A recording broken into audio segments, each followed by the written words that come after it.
pleasure last night over a delicious quesadilla at Rosie's of eavesdropping on a conversation between our panelists, Melissa Homestead, the author of The Only Wonderful Things, and Scott Bane, the author of A Union Like Ours. And what struck me, and I hope in their conversation today this will come out, was the differences as well as the similarities between what otherwise seemed like nominally parallel endeavors, that is, dual biographies of queer artistic partners.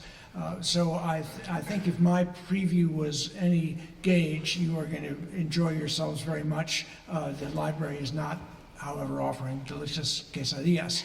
The two things to know about Melissa are, first of all, that this is her very first time in Provincetown, and I think we can safely say she's one of the farthest flung of the festival participants, since she has come here from Lincoln, Nebraska. No easy journey at all, and unfortunately will be leaving tomorrow. The other thing to know about her is that she attended Smith, and she told me Smith College explains everything.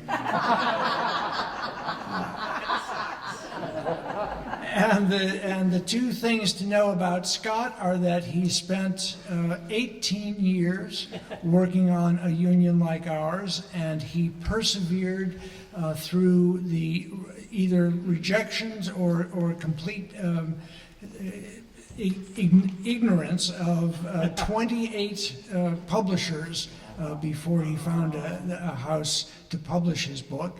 I have a sense, too, that I was asked to do these honors today because he and I sleep together regularly.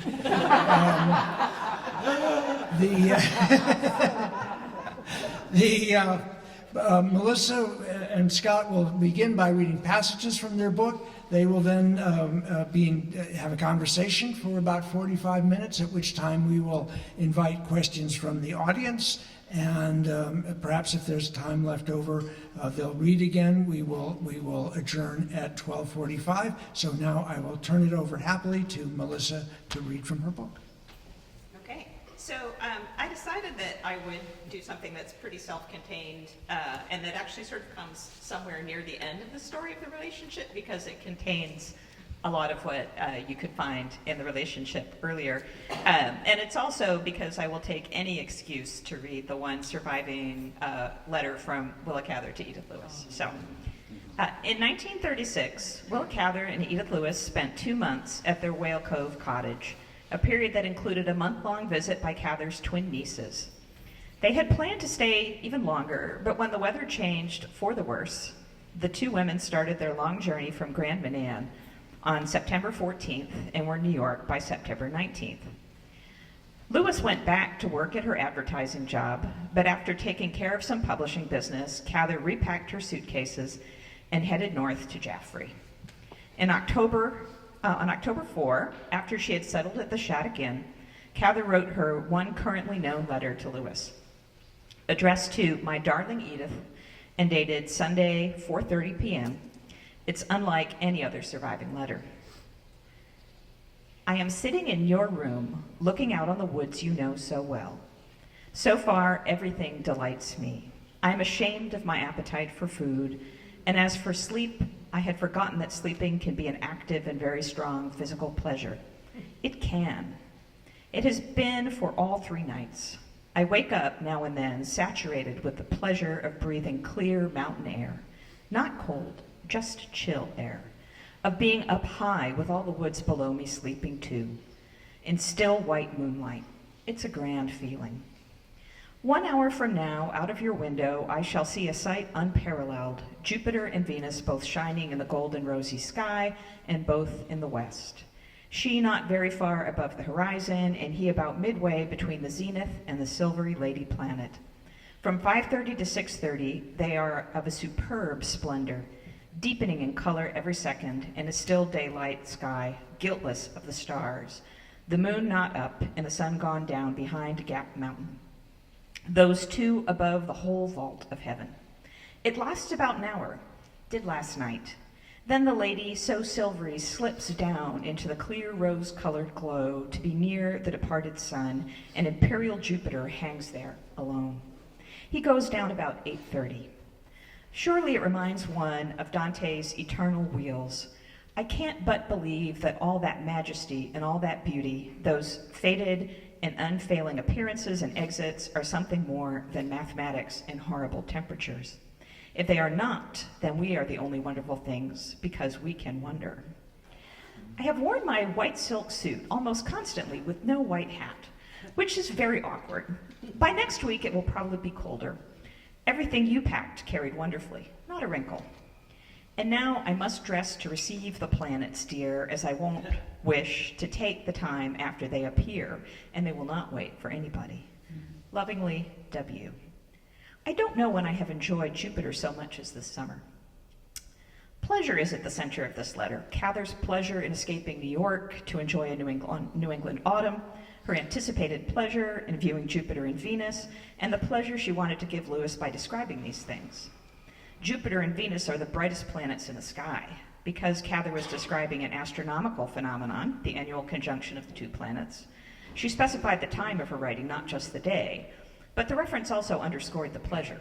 In Roman myth, Venus was associated with beauty, love, and desire. The year before, at the Louvre in Paris, Cather and Lewis had visited the classical galleries where the famed Venus de Milo was on display. The statue depicts the goddess with a cloth draped low over her hips, but with her breasts exposed. Similarly, in The Birth of Venus, Sandro Botticelli depicted the goddess rising out of the sea on a clamshell, her hands modestly covering her breasts and genitals. The silvery sheen of the lady planet in Cather's letters evoked Venus's nakedness, and in order to dress to receive Venus and Jupiter, Cather had to first undress. Even the practical matters of the clothes and suitcases mentioned later in the letter, which is basically all that other biographers ever mention is the suitcases, by the way, tied into the erotics of Cather's dressing and undressing. Perhaps she would be taking off that white silk suit? Cather and Lewis occupied separate adjoining rooms at the Shadigan when they stayed there together, but Cather specified that she was writing to her darling Edith from her beloved's room. She thus began the letter through Lewis's eyes and then drew her into that room for shared pleasure. Thanks.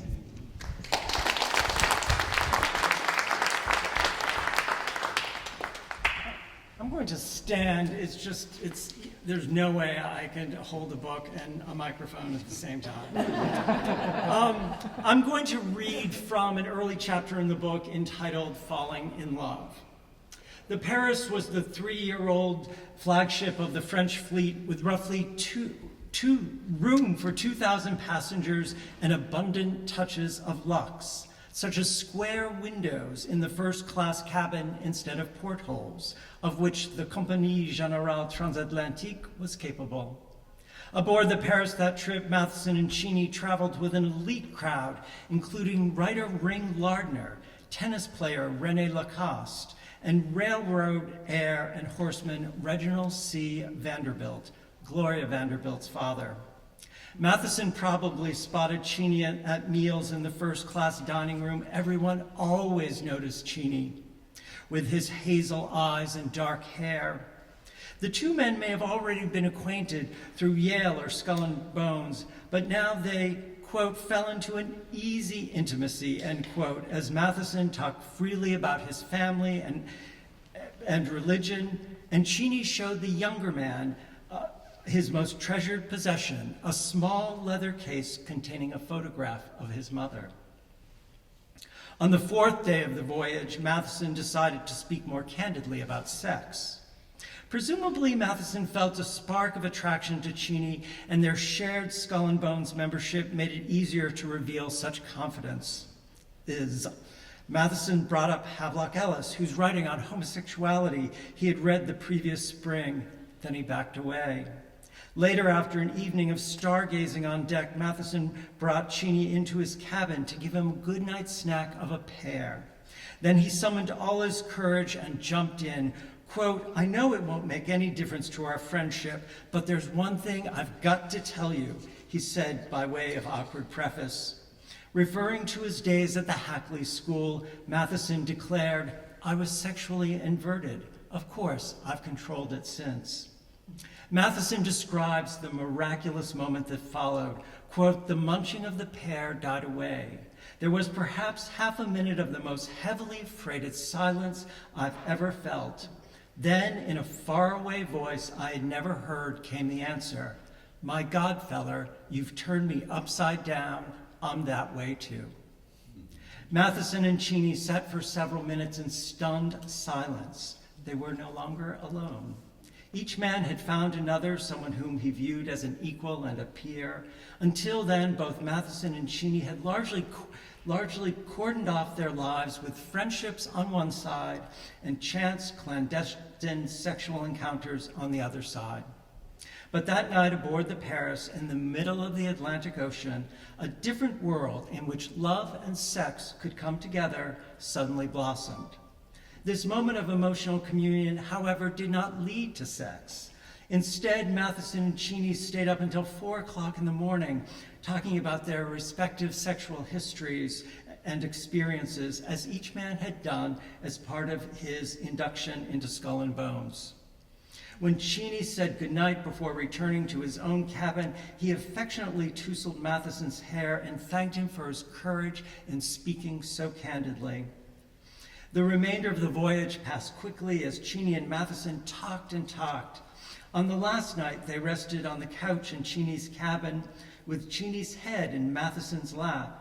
Later, they changed positions, with both men simply lying next to each other, fully dressed. Their shoulders and knees occasionally touched. Words ebbed as each man savored the presence of the other. And then Cheney turned and kissed Matthiessen squarely on the lips, and Matthiessen ran his fingers through Cheney's wondrously thick hair. In a more contemporary era, this might have been prelude to sex, but not for Matthiessen and Cheney. As Matthiessen later wrote about the experience, that was all. The next morning, we shook hands and I got off the boat at Plymouth. I knew I had a new, unbelievably rich friendship. He and Matthiessen made plans to, he and Cheney made plans to meet in Italy over Mathiessen's Christmas holiday and pledged to write often. The end.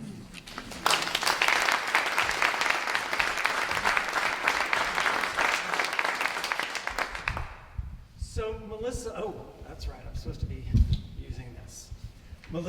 Melissa, diving right in, can you tell us some more about your two characters in The Only Wonderful Things? Well, of course, almost everybody who knows anything about the literary culture in the first half of the 20th century knows who Willa Cather is. And people have very settled ideas about her as the sort of, high priestess of art who lived alone. And, well, no, that's actually not at all true. It's also not true that she wrote most of her fiction about Nebraska. She only lived in Nebraska for a dozen years, but like the University of Nebraska-Lincoln doesn't promote that part of her life. She lived in New York most of her life, actually. But Edith Lewis in Cather Biographies is virtually absent, even though she's a source for a lot of what people say. So she was a graduate of Smith College. Said Smith College explains everything. And she worked in advertising and magazines first in advertising. And she and Willa Cather met in 1903 in Lincoln, Nebraska. And very early on in my research, when I started looking at her advertising career, I found her quoted all over the place in scholarship on the history of advertising. Because she wrote some interesting articles in the advertising trade venues. But in Cather criticism, you would think that she was her secretary, which she never learned to type. So she would have been a pretty piss poor secretary if she had. But what about your two main characters? Well, F.O. Matthiessen, as is absolutely the more famous of my two guys. He was one of the preeminent literary scholars of the first half of the 20th century. His main book was American Renaissance Art and Expression in the Age of Emerson and Whitman. And it was critical in launching the field of American studies, which is an interdisciplinary field, largely led by history and literature, but certainly not exclusively by those two fields. Russell Cheney was well known during the 1920s. He was the, as I describe him frequently in talks, the hot, not quite so young thing in the art world. In the 1920s, he had many shows in New York City and in Boston and around the country. That said, Cheney's painting has not had the influence that Mathiessen's scholarship had. And I even, because of that dynamic, I just was like, what the hell? And I named an early chapter in the book, A Star is Born, because there really is that kind of dynamic between them. That when they meet, Matthiessen is an unknown graduate student, and Cheney is this well-regarded artist. That changes over time. Melissa, one of the things that was very interesting to me, besides the fact that we've both spent 18 years on our books. Okay, 17. I was just a little less. So whenever I tell people that, the standard response has been, oh, the book is ready to go to college. But you begin your book talking about your personal connection to the material. Can you say a little bit more about that? When I was a junior at Smith College and there was the library book sale, and I was looking forward to writing an honors thesis on Willa Cather, I bought, on the last day when everything was half price, so it was 50 cents for hardbacks and 25 cents for paperbacks, I went to see what Willa Cather books there were to buy, and I picked up this hardback book that I just wasn't even paying attention, and it was inscribed by its author, Edith Lewis, to someone named Mary Virginia. Well, I had no idea. I figured it out eventually that it was Willa Cather's niece, and I figured out eventually that she helped put her sister and two of her nieces through Smith College. Not coincidentally, after she moved in with the Smithies, she put them, these women in her family, through Smith College. So for me, it was just that moment of looking at that and then trying to research Edith Lewis when I was an undergrad. For the first 3 years that I was at Smith, and Liz will remember this, the alumni gymnasium was being made over into the archive and the home for the Smith College Archives and the Sophia Smith collection. And it was right outside my window at Lawrence House, and the construction machinery started at 7 a.m. But they opened the new reading room, and I lived over there between classes. I was just a Smith College history buff, so I looked at the old yearbooks, I looked at the old newspapers, I read all the scholarship on the history of the college. So for me, that was the kind of the personal connection, and also in Cather biography, Lewis got no respect, and I just sort of thought, well, she graduated from Smith College. Let's assume there was some there. But it just took me a long time to go back to that question and to figure out how to get at the traces of a person who is not the kind of person who has the sort of documentation that, like Willa Cather does, for example, like a novelist. So, and what about your personal connection? Well, I can't get away with this line as easily as I do when I'm in New York City. When I'm in New York, I say that I'm originally from the same area that Matthiessen and Cheney lived. So my joke in New York City is, oh my God, I thought I was the only gay guy from Maine. And with New Yorkers, you can kind of get away with that. It's like, oh yeah, that's up there somewhere. Whereas here in New England, it's a little harder. It's like, actually, Mary Bonato, who argued Obergefell before the Supreme Court, lives in Maine. But yes, it was there. I very much felt a personal connection with them because of that. It was sort of astounding to me. It was that thing of, oh my God, history has been hiding in my own backyard, which I found very interesting. And sort of like you, I hadn't lived in Maine for many years. I left when I went to college and didn't go back. I mean, I go back to visit, but moved away and started my own life. But then researching that area, it just gave me a different connection to it, a different kind of ownership of the place as an adult. And I also, and this kind of relates to Provincetown, that I would imagine many of you here get it about the influence a beautiful place can have on you. And the coastal Maine is similarly, it's a very beautiful part of the world. I didn't know that when I was growing up. I thought it was just boring. But now as an adult, and it's beautiful. And it was so, Cheney especially in his paintings responded strongly to the place. And that was invigorating as well. Moving on, one of the things that also interests me about your book is that you start with Edith Lewis, the lesser known of your two figures. And could you just talk a little bit about that decision and... Well, I think even, there have been a number of biographies of Willa Cather, and like I said, it's like Edith Lewis is barely visible in them at all. So there was just a reason to flip that around. I'm also a contrarian.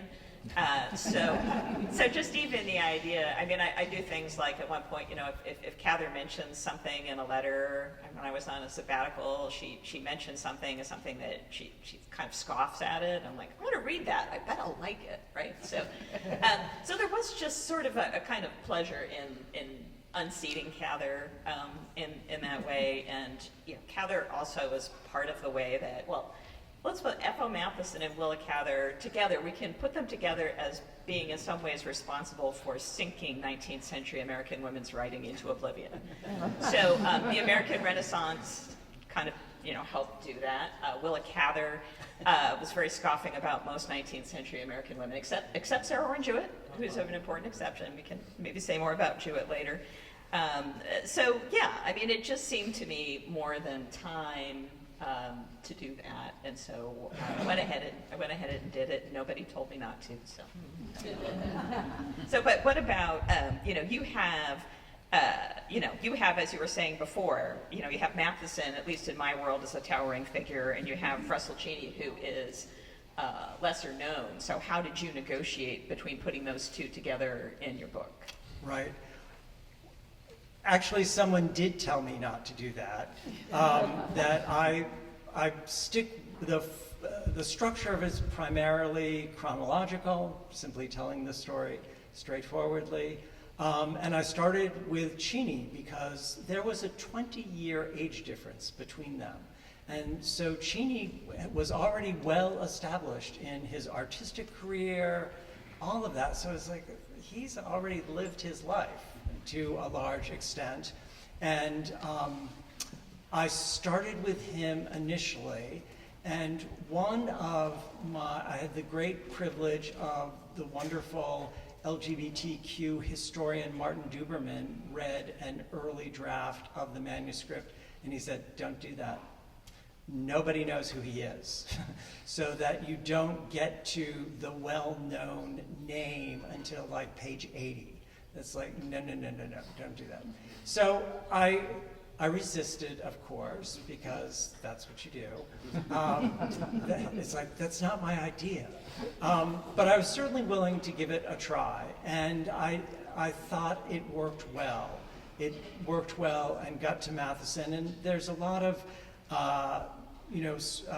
early in the book, setting up concepts like invert, which I refer to in the passage I read, sort of explaining what that means so that the reader is oriented with a broad sketch of LGBTQ history in the first half of the 20th century.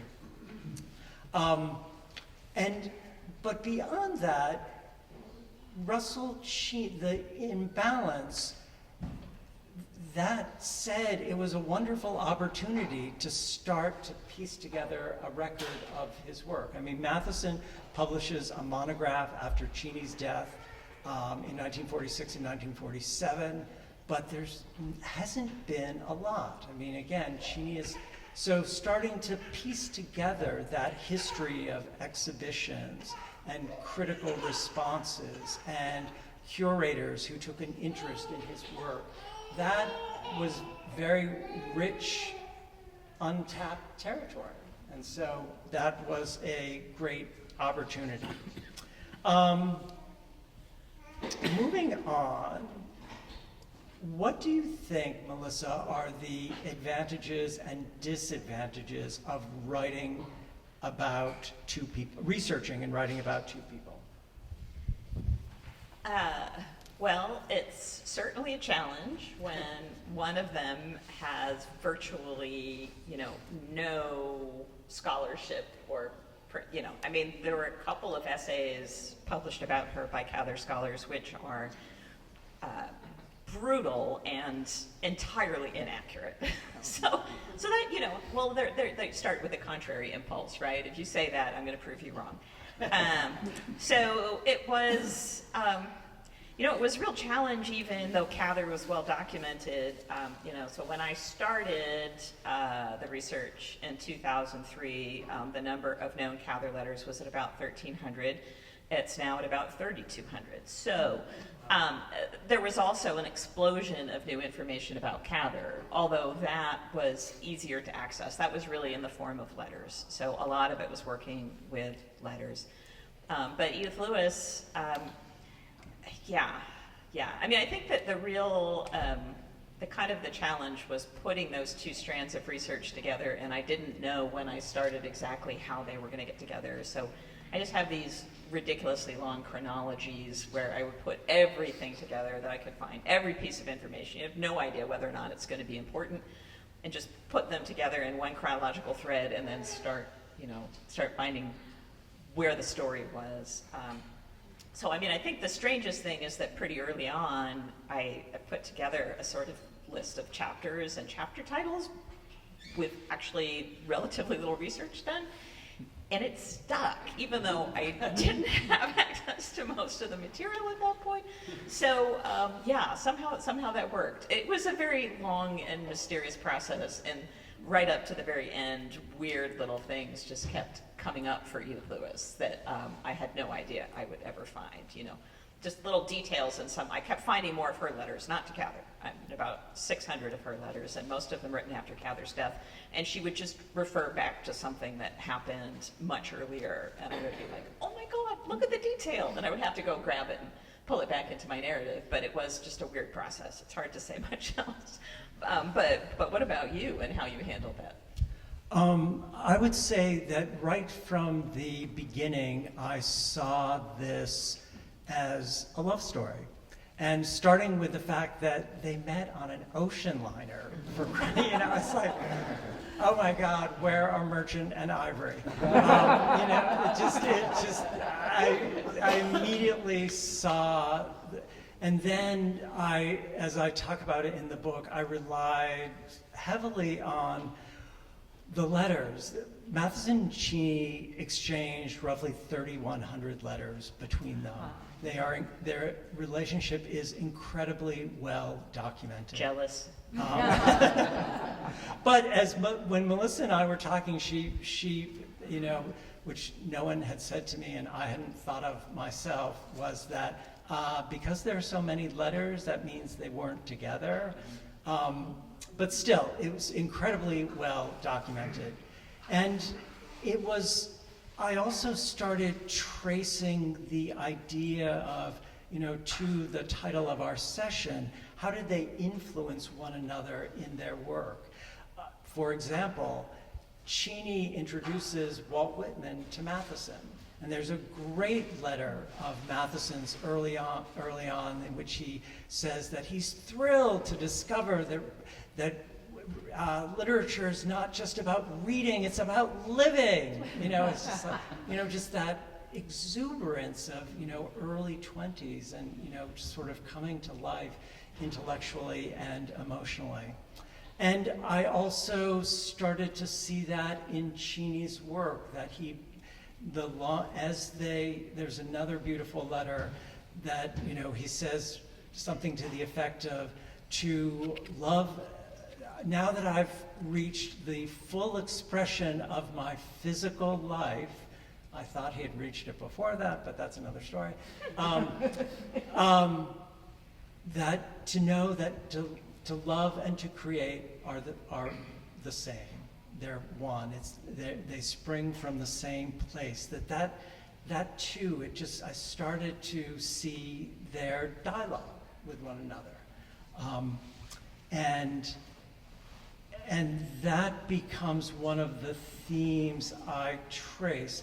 I think it was very important to Matthiessen that Cheney was a working artist. That held great weight for him.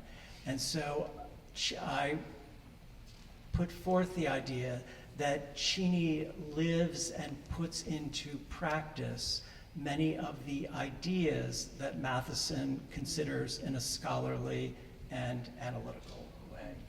I just have to say that my parents met on a cruise ship. My dad was the ship's purser. My mother was the passenger. But I also for me it was actually again one of the contrarian delights to recover Lewis's advertising career and to know that she was writing advertising copy for women's beauty products while she was editing Cather's fiction. So that was, which is just like, yes. You would not think that the way that Cather presented herself, but that is exactly, including The Professor's House, which is kind of a borderline misogynistic novel, although you have to think about perspective. But anyway, so let's see, where did we go here? I think it's back to me. Yes. You mentioned earlier on that we would come back to Sarah Orne Jewett, and here we are.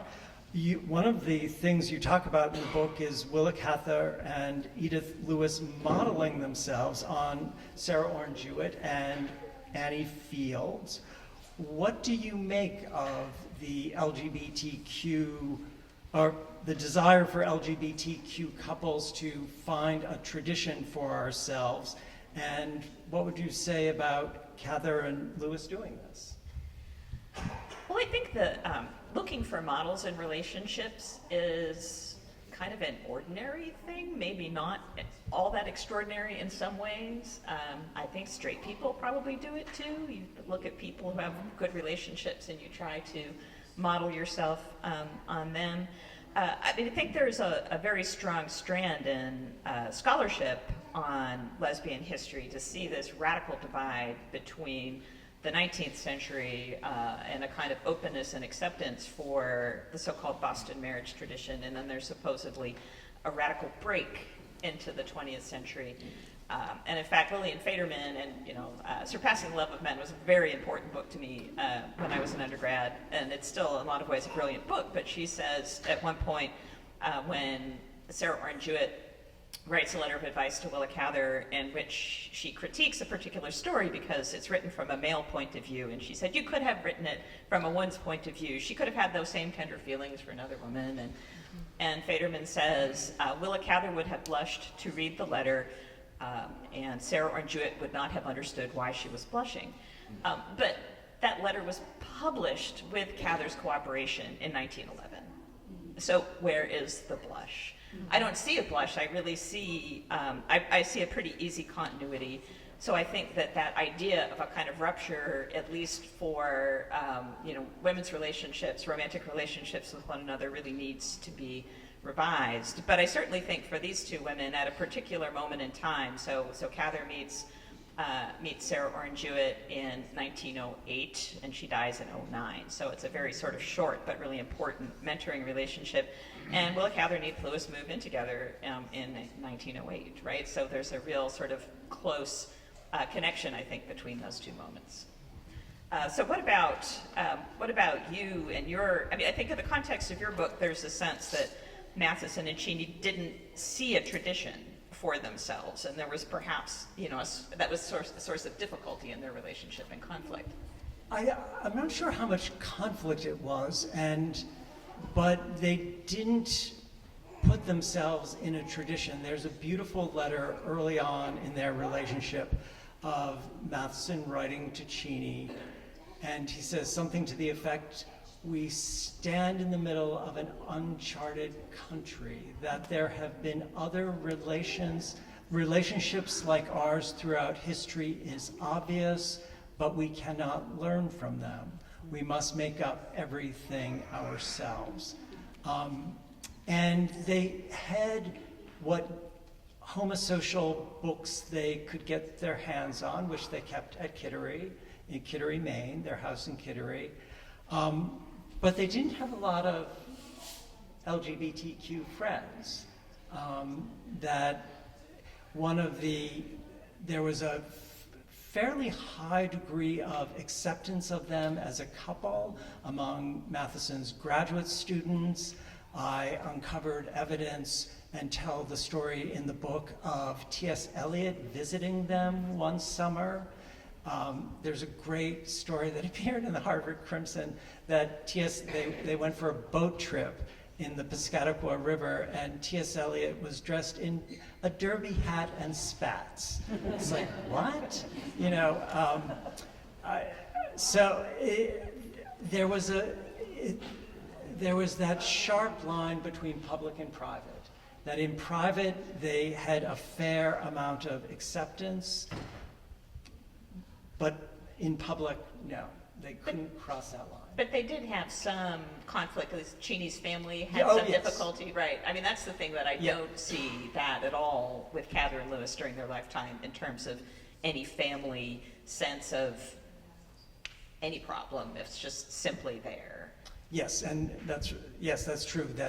That Cheney's family, in particular, as they figured out that Matthiessen was a little bit more than a housemaid, they were not happy. And it showed itself when Cheney died. That as I say in the book, Cheney identified very strongly with his family. They were well-known silk manufacturers in Connecticut. It was a dynasty, I would almost say, and that when he died, being a Cheney reasserted itself. He was buried from the same house in which he had been born. Then, as Matthiessen tries to establish Cheney's legacy as a painter, then the family warms to that because I think on some level, they realize that he's doing something, Matthiessen, that no one else could do.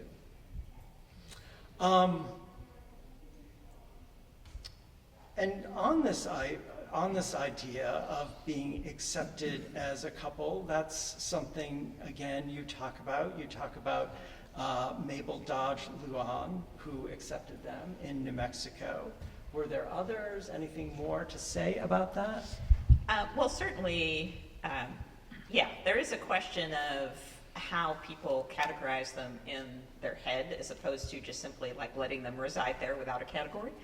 I think certainly for Lewis's college roommate, of course, there has to be a Smith angle here. Asa Barlow Brewster, who was a painter who lived abroad, she and her husband very much interacted them with as couples. The letters are between them, it's from, Earl and Asa to Edith and Willa. And others, I haven't really, Grand Manan, we'll talk a little more about that in a bit. I think there were other lesbian couples there, but again, even there was just the kind of, everybody just was. And in New York, I really wish, I know of gay men who were in the circles. John Chapin Mosher, who is absolutely fabulous, and somebody needs to write a book about him someday. He was the film critic at the New Yorker. He worked under Edith Lewis at a magazine in the teens. And he and Philip Claflin were the first gay men to own property at Cherry Grove, Fire Island. And he was just an outrageous queen. He's great. Somebody needs to do something on it. So from them, I clearly know that was a very important friendship, and they must have lived around the corner from them on Park Avenue. But as far as like in New York, the whole lesbian scene, if anybody finds that lesbian potluck list with Willa and Edith on it from like the Greenwich Village period, please let me know. I would really love to see that. But like I said, there was more conflict perhaps with Matthiessen and Cheney, perhaps particularly with the family. So I'm also wondering though whether this kind of difference between, I think the easy family acceptance of Cather and Lewis has to do with gender and more of a disease of even just thinking of men as more inherently sexual, that there must have been a sense that there was sex going on that perhaps people could put in the background with women? Short answer, yes. that I think that's absolutely right, what you alluded to earlier about a fair level of acceptance around Boston marriages, where it's harder for Matthiessen and Cheney. I think their living arrangement made it somewhat easier, that Matthiessen was at Cambridge, he taught at Harvard during the week, and he would come to Kittery on weekends, over holidays, over summers, and that my hunch is that they portrayed their relationship as a scholar and writer and a painter. They had solitary pursuits. This living together was a way to overcome that isolation and loneliness. That's would be my hunch. But as soon as we talked about a moment ago, the family got a whiff of something more, people blanched. Let's see. Oh yes. You had mentioned Grand Manan Island a little bit ago, and you talk about it at length in your book, of it being an important place for Cather and Lewis. Could you say more about that? Okay, so Grand Manan is an island. It's really kind of off the coast of Maine, but it's part of the province of New Brunswick in Canada. And they were part of this woman-only resort community, Whale Cove, which had an inn with a dining room and some rental cottages, and then women also built cottages all around Whale Cove.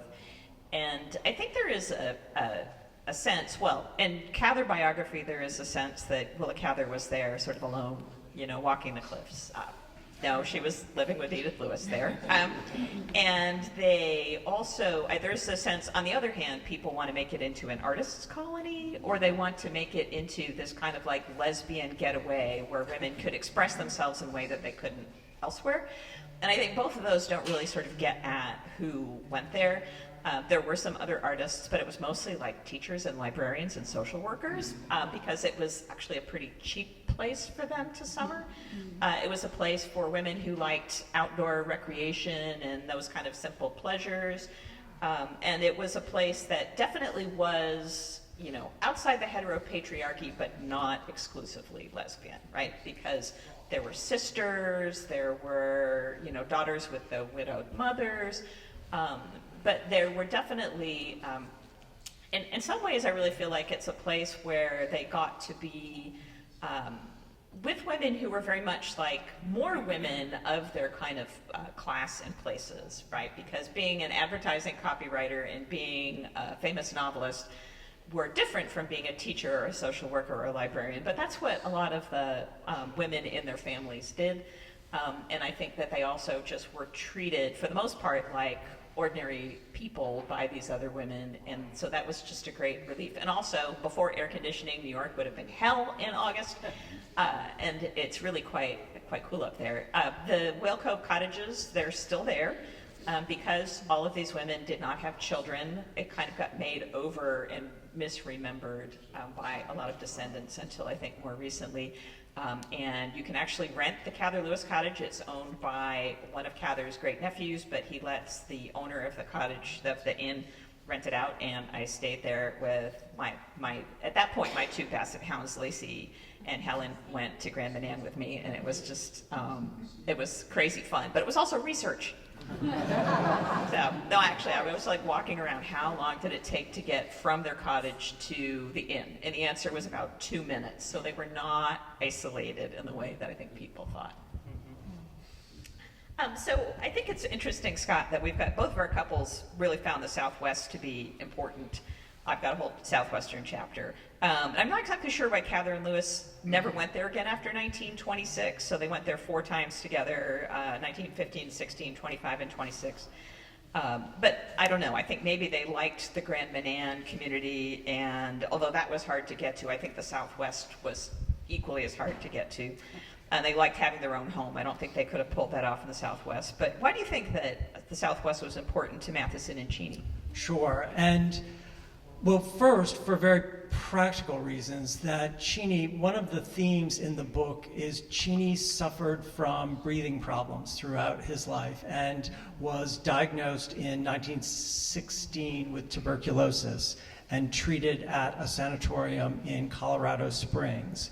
After that treatment, he went south to Santa Fe, and I think the landscape, he loved painting the landscapes.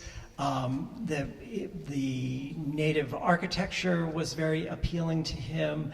So as I say in the book, Cheney was largely responsible for the couple ending up with Kittery, Maine as their home base, but also, I would say, Santa Fe. And then Matthiessen joined him there when he was on sabbatical. Cheney's paintings from the Southwest are wonderful. I think that's a whole strand of, if there's any budding art historians sitting out here today, this is a great topic to research, that his use of native figurines and artifacts in his paintings. He was very Catholic, small c, in his incorporation of those items, and he responded to the landscape. There's a great photo of Cheney. He had special racks built on his car to carry his paintings. I know how that actually worked, I'm not sure, but there are photos that show him doing this. And then Matthiessen joined him. They developed a lot of friends in Santa Fe. The two people that American Renaissance is dedicated to, one of them was a Santa Fe resident. And their circle in Santa Fe, notably the gay New Mexican U.S. Senator Bronson Cutting, was part of their circle, that they did carve an artistic community for themselves there. Oh, and Winterbinner is a whole story that we could, God. He wrote the most ridiculous letters about Cather and Lewis after Cather died, where, I don't know, anyway, that's a whole nother story. So. Yeah, I think it's, Melissa, what has been most exciting to you in your research? Well, I mean, there were so many exciting moments over the many years. Well, it was like 18 years by the time the book came out, 17 years of research and writing. I mean, I think early on, probably the most exciting moment, the only time, I worked at a rare book and manuscript library in Philadelphia after I dropped out of grad school in the 80s, the Rosenbach Museum and Library, and I spent a lot of time in rare book and manuscript libraries, but I'm not a collector. I'm not somebody who thought I want to own first editions or things, but the one thing, when I was at the Harry Ransom Center looking at all the things in what they called Willa Cather's library, which was really, of course, Willa Cather and Edith Lewis's library. I mean, her school books are in it from Smith, right? It's not you, anyway. But there's a copy of a Sarah Orne Jewett book, The Maid of the Daylight and Friends Ashore, that was inscribed to Edith Lewis in Christmas 1908. And so that moment, I just wanted to steal the book because I'm a huge Jewett fan. It was just after they started living together, and it was just such a clear gesture. And this would go back to the question of modeling themselves on Jewett and Fields. That's a book that's dedicated to Annie Fields. And so, I just wanted to steal it. I didn't. I just got an image of the inscription, of course. But that's probably one of my favorite moments. But what about you, Scott? What was a great moment? I would say the most exciting moment was, at one point, I made a research trip up to the Beinecke in New Haven from New York City, and it was when I first read the letters in their original. And I think the most exciting moment was when the page sat the box down in front of me And I opened it up, and it's like, oh my God, here they are. They really do exist.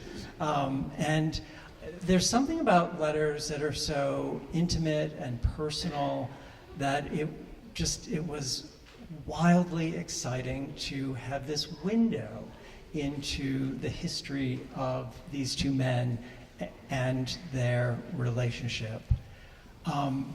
In terms of the thing that I'm most proudest of, which is not the question you asked, but it has been repeated over and over and over again that Matthiessen testified before the House Un-American Activities Committee. He was a progressive political activist, often in association with organized labor. Never happened. Never happened. There was an early essay published right after he died that it might have seemed like he could have. And I've went and read essays about the meaning of Mathiessen's testimony, and I'm thinking, weren't you just a little bit curious to actually read the testimony itself? So being able to correct that record has been great, and saying he probably did testify before a committee in Massachusetts, a state-level committee, but not before the big federal one. So that was what I was thrilled about. Melissa, your book has been out for a while. What has the response been like? What has surprised you the most? What has energized you? Well, the biggest surprise and disappointment was the entire failure of Oxford University Press to get the book reviewed. Yeah. They assigned it to a trade publicist who accomplished absolutely nothing. I had hopes. And so, yes, as far as what the response has been, I have been out there just throwing myself at every opportunity. I got invited to this one. I did not pitch myself. That was a big thing. Thank you. So, my strongest response has been through Smith College. So, I've just got to say that. But so it's still really kind of a question. What is the response? What about you so far? Much less time. Much less time, but the thing that has amazed me is that people have come forth who've had some connection with Matthiessen and his work. There was a man who worked on Matthiessen connected to his doctoral dissertation at Columbia and wanted to write something. He reached out. There was the email that I read to you last night. Just earlier in the week, I spoke at the Massachusetts Historical Society, and someone put in the chat to the online version that they had been a graduate student during, I forget when, but had been a graduate student and rented Matthiessen and Cheney's house during the summer, and just how grateful they were for the book, to have the story, Matthiessen and Cheney's story, it's in its entirety told, and the context. Because again, there was a collection of their letters published in 1978, but there are some huge gaps in that. Like the 30s are practically missing entirely. So just hearing from people that I had no idea and would not have been in contact with in any other way, and knowing about their personal connection to Matthiessen, primarily Matthiessen as a figure, and to have that story told has been wonderful. So as we discovered over dinner last night, the person who sent this message is a retired professor at Ohio University. My friend Paul, when I told my friend Paul, who's on the faculty there, a couple of months ago that I was going to do this event, he was like, "Oh, my friend Sherry lived there." So she probably found out about the book and went to that lecture because I was like, "Paul, I'm doing this event." So, because I know that Paul has been here with his husband to Provincetown a few times. So what else are we working on? That's our last question, right? That's our last.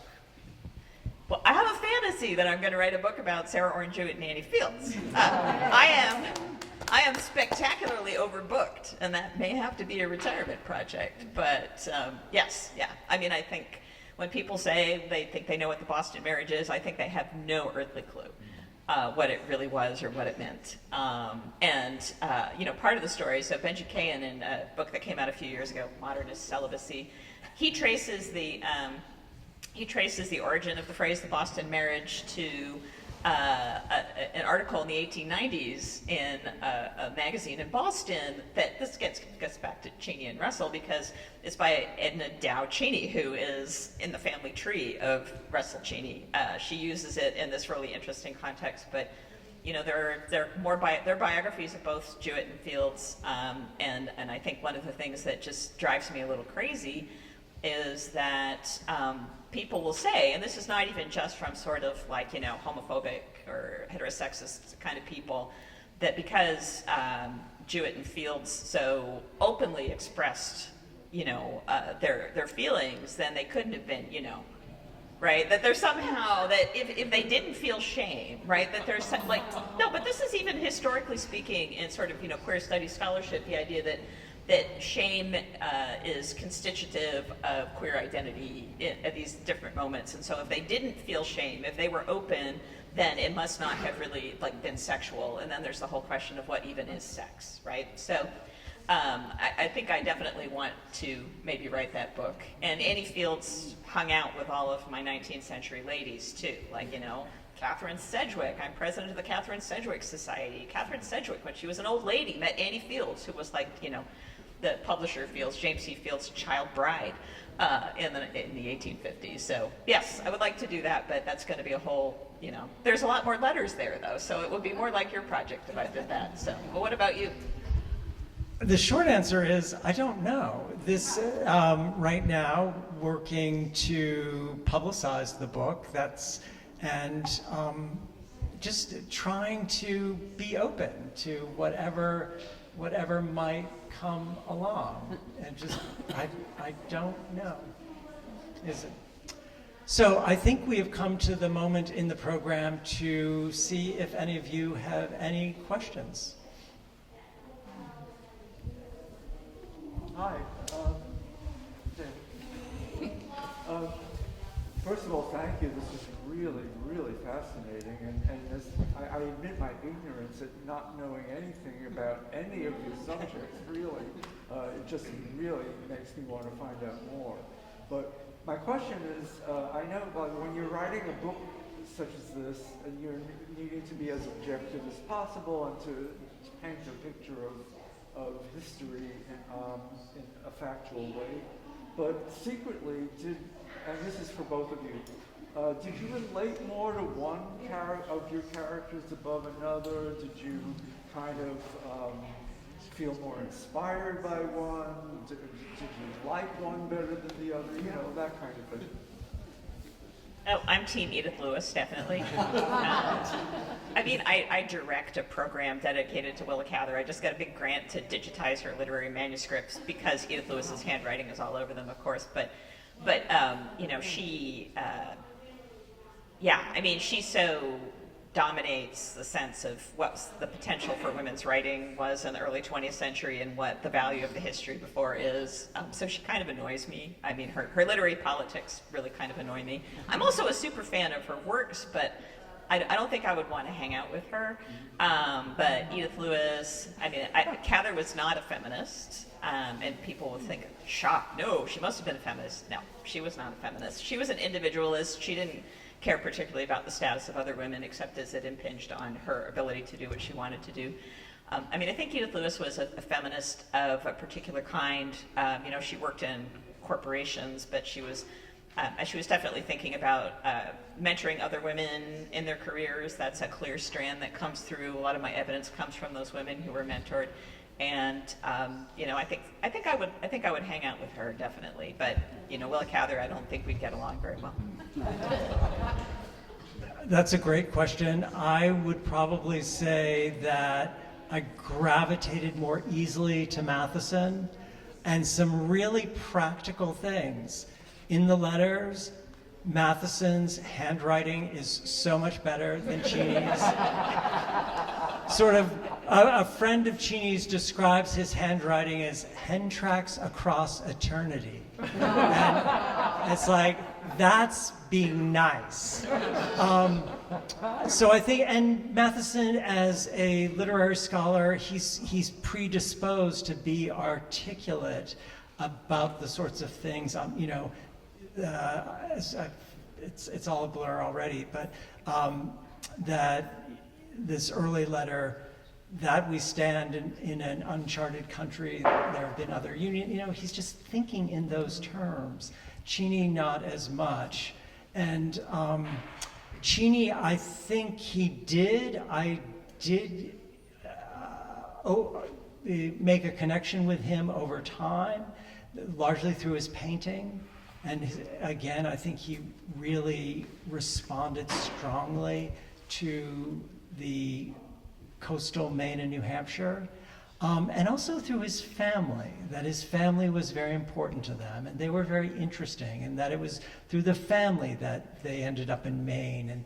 And so but without a doubt, I had to look for ways to connect with him, whereas with Matthiessen, it was a little more organic. I was going to say, but that Cather's handwriting, I think should have been required to carry a typewriter with her wherever she went, and she could type. And if you look at Cather's manuscripts, if they're edited by both her and Edith Lewis, and other people don't know that, I'll just say if you can read it, it's Edith Lewis. If you can't, it's Willa Cather. And I will also actually say that very early on, I got a sense that Edith Lewis was a lesbian fag hag, which is a very sort of narrow, like, I identify as a lesbian fag hag myself, so I just sort of bonded over that with her as well. So she was definitely cultivating gay men as friends throughout her life. So. The woman in the back in the hat. Yeah.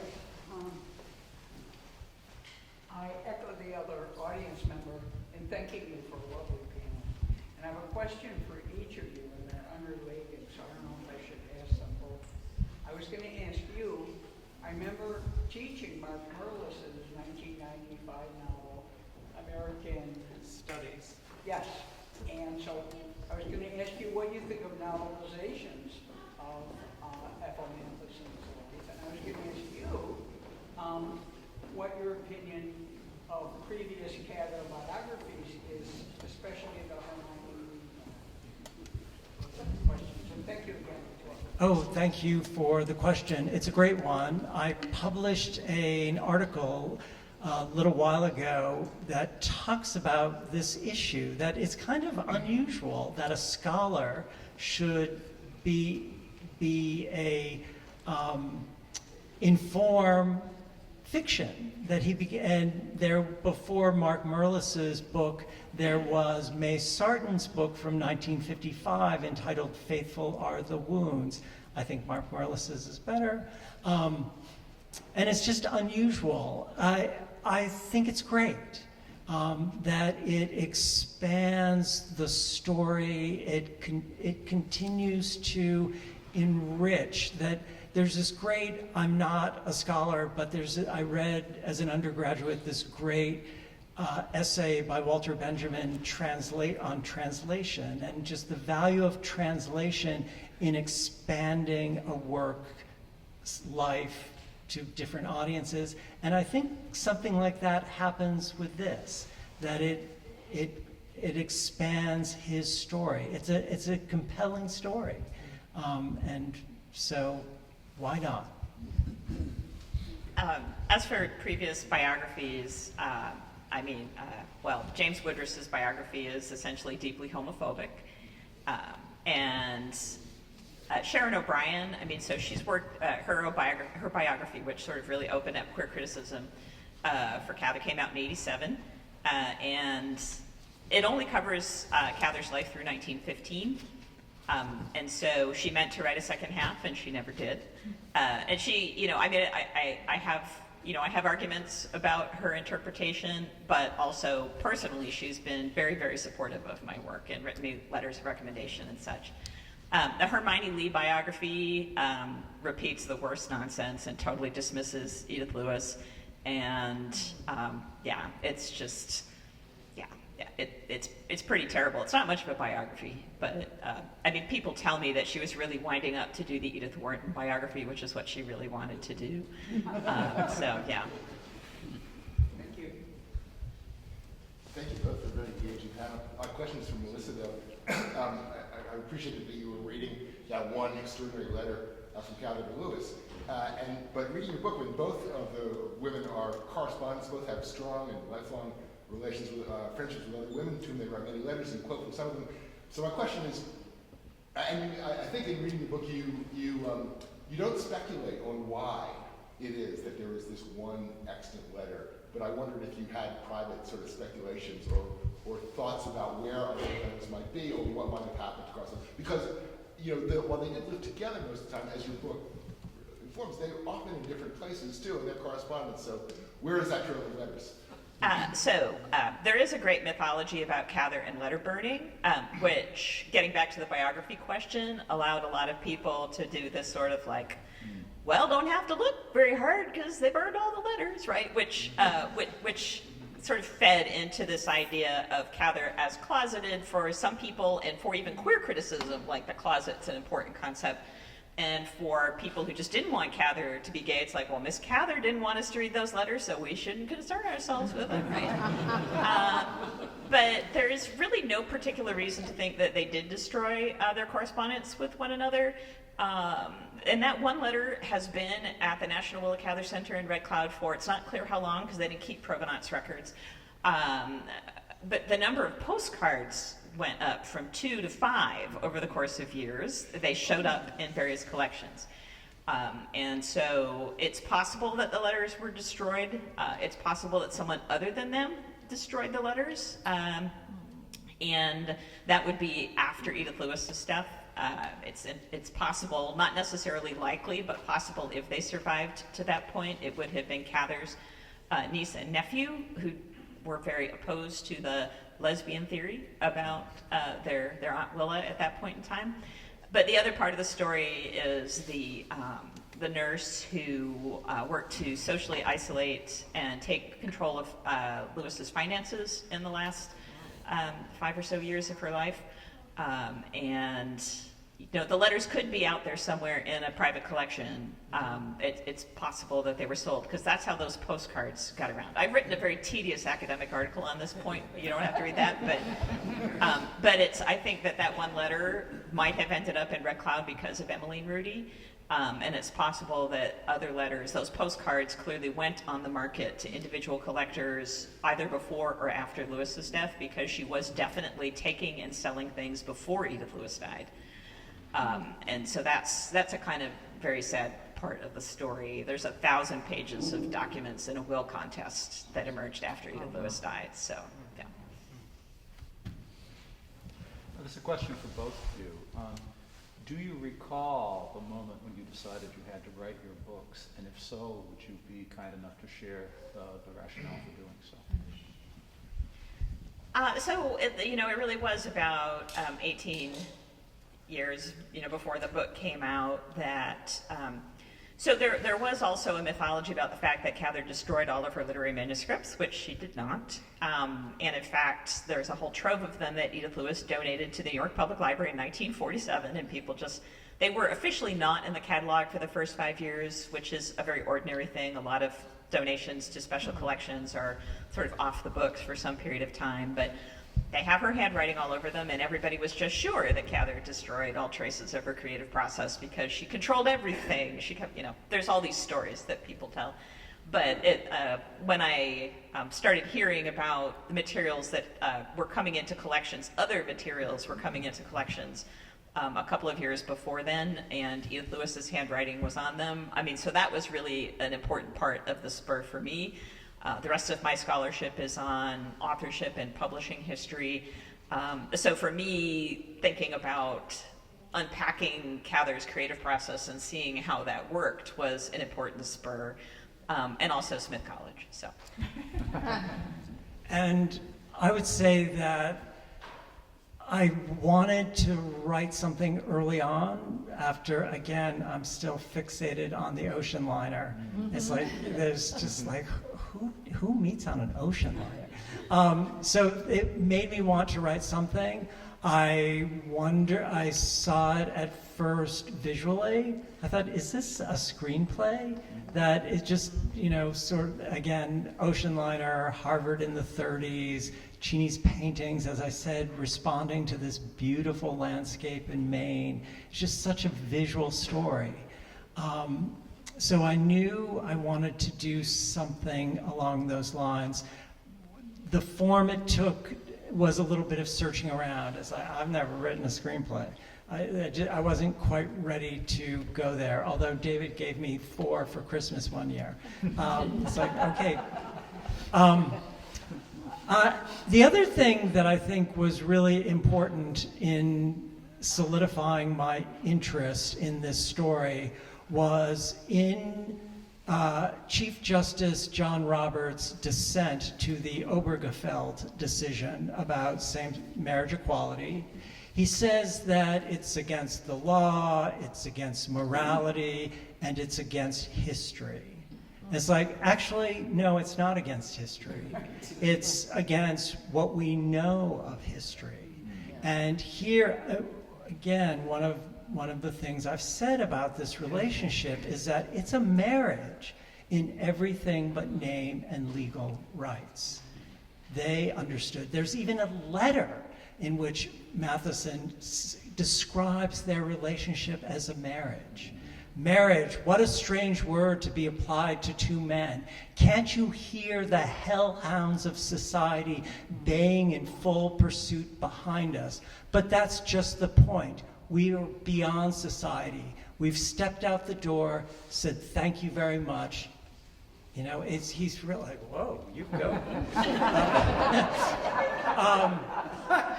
And I think that, and there was a lot in the press, in the popular press, and certainly it's in state legislatures about marriage. That's like, you get this story out there. It is a marriage.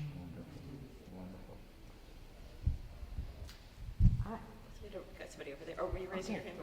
Go ahead. Oh, well, I'm just going to admit that I have a particular perspective on this as somebody who writes historical fiction. But as I hear you talk, did it ever occur to you to write these stories as novels? I get to ask this question in reverse.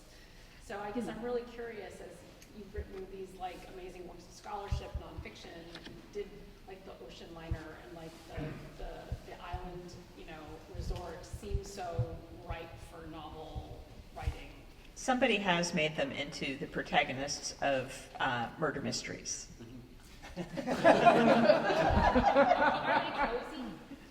they cozy novels? Yeah. No, they're. I would say that it was in the last few years of those many years that was the first time I would not write a novel. No. I mean, I've never written fiction. The last poetry I wrote was mandatory haiku in the 6th grade, right? But there was a moment when I started reading some writing advice books because I wanted the book to be accessible that I started to think of myself as a writer rather than purely a scholar.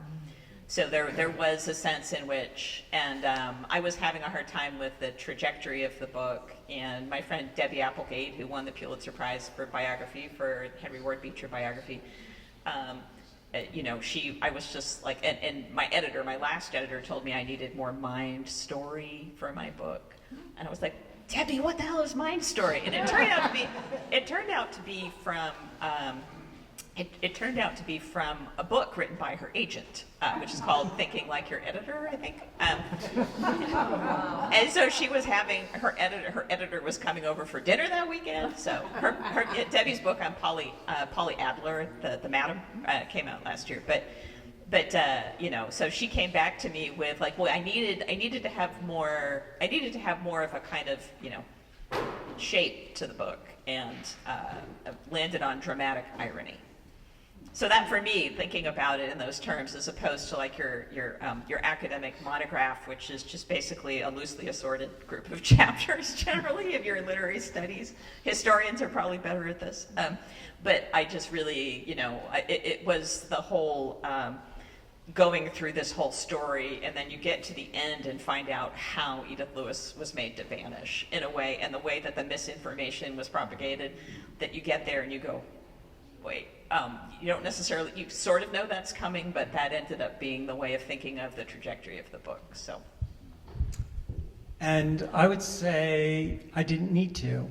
I mean, because there are so many letters available, I did have that interior window that you can go to in fiction. That said, there was a fair amount of energy put into navigating. At first, I was absolutely scrupulous. I was like, okay, if they didn't say it, I'm not going to say it at all. And both David and a friend of ours who is an agent read the early and was like, come on, you know these two guys, you can say something. But in various points, the editor at UMass Press with whom I worked and who's here today, there were instances in the manuscript where he's like, this is, you're going off the range here. That's not quite how you said it, Brian. But it was, what's your evidence for this? So it was a push-pull, but largely I didn't need to do that because of the letters. Yeah, I mean, it was, yes, I was very careful, and there are an absurd number of footnotes. But yeah, I mean, the only place that I really got the interiority for Edith Lewis was after Cather's death, because I just had this I just had these letters that expressed her grief in a way that, that's where the book was really going, was towards that. I have a comment that, I don't know, it's going to sound strange, but based on your mention of history and letters, as authors, how do you see future authors coming, creating, documenting such love stories when it's emails? Slit my wrist. These personal, emotional expressions. And, to me, it's like, where do you go with that? Yeah, I mean, I didn't have those, I didn't have a lot of that. So, it's going to be interesting to see how digital traces are archived and how people can navigate them. I mean, so there's a whole, discipline within librarianship coming up of preserving digital materials, and I don't really know how that's going. So I'm not sure it's hopeless. Oh, good. On that note.